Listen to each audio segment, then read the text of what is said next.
Paris is lying to you. Not the Paris of postcards, not the Paris of Amélie or Midnight in Paris or the golden Instagram reels of couples kissing beneath the Eiffel Tower. That Paris still exists, but it exists the way a movie set exists, a painted facade held up by rotting timber. Step around the back and what you find will genuinely shock you. Because right now in the year 2025, 12 distinct neighborhoods across the most visited city on Earth are experiencing something that economists are struggling to put a clean label on. It is not a recession. It is not a slump. It is not a post-pandemic hangover. What is happening to Paris is something far more structural, far more permanent, and far more disturbing than any of those comfortable words suggest. It is a collapse.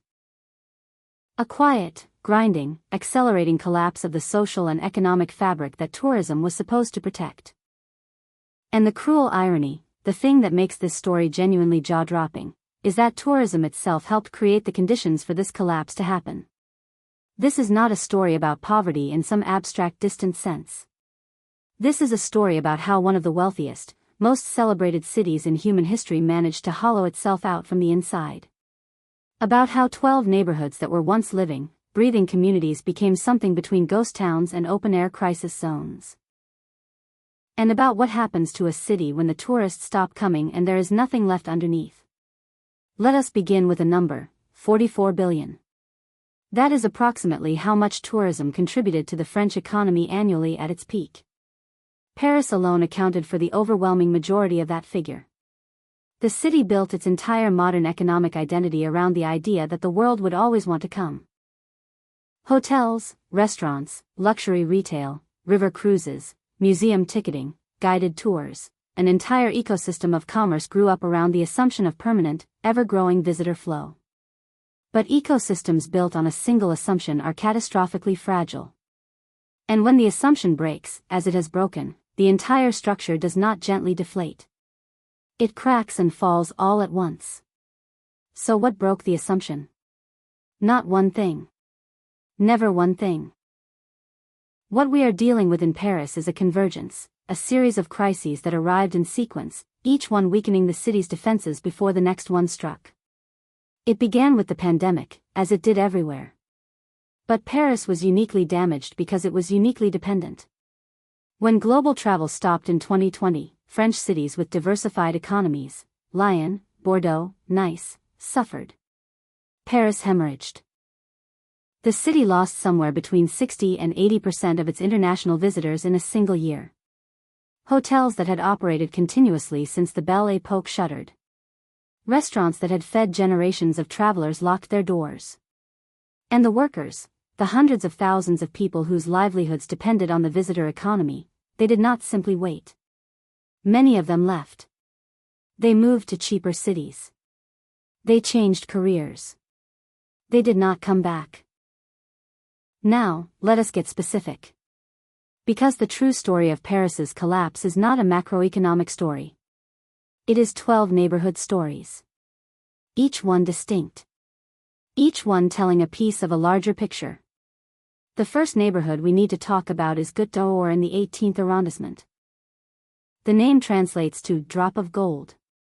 The reality in 2025 is something else entirely. Goutte d'Or has been a working class, heavily North and West African immigrant neighborhood for decades. It has always been dense, gritty, and economically precarious.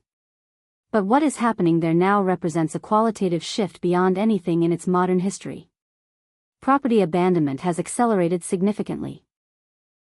Landlords who once rented cheaply to working families have in some cases simply stopped maintaining buildings, because they cannot find tenants who can afford to pay even modest rents in the current economic climate. And the cost of repairs has skyrocketed due to inflation. Facades are crumbling. Ground floor commercial spaces that once housed halal butchers, fabric merchants, and phone repair shops now sit empty, their windows boarded over or covered with sun-bleached paper. The informal economy has expanded to fill the vacuum, and not in positive ways. The drug trade operating in and around Chateau Rouge, the neighborhood's main metro station, is no longer a peripheral fact of life. It has become, according to residents who spoke to French investigative outlets, the dominant economic activity on certain streets after dark. What does this have to do with tourism? Everything. Goutte d'Or sits less than a kilometer from Montmartre, one of Paris's most iconic tourist destinations. Visitors who venture slightly off the established path to find authentic Paris are finding something that neither the travel brochures nor the hotel concierge prepared them for. And when they post about it, when they share footage, write reviews, warn others, they chip away at the foundational myth that Paris is a city where wandering is safe, romantic, and rewarding. And that is just one neighborhood.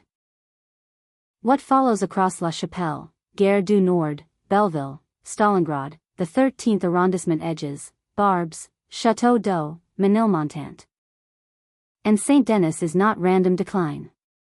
It is a pattern. A cycle.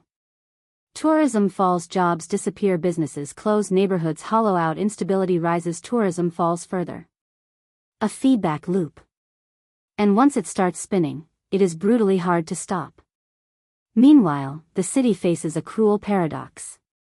It needs more money to fix the problem: policing, housing, social services.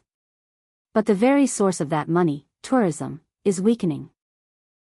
And while officials announce plans, committees, and pilot programs, the scale of intervention required remains politically difficult and financially immense. So the decline continues. Quietly. Unevenly. But unmistakably.